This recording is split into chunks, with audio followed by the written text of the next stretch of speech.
Hello guys, and welcome to another quick video. And in this quick video, I'm going to be showing you how you can simply change your Bitcoin wallet address. That you're going to be basically changing your Bitcoin from one address to another. It's quite simple. You simply scroll down and click on receive, where you're taken to your Bitcoin, that's your Bitcoin wallet instantly.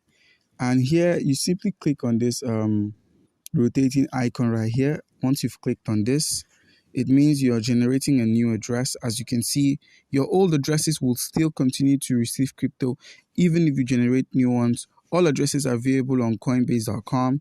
You click on generate new address and boom, our new address has been generated. But in hindsight, the old address still works. You can still send cryptos. Crypto can still be sent to that old address and it will still be shown on your Coinbase wallet. Comment down below if you have any questions concerning how we can go about this, and you'd be given an answer. Thank you.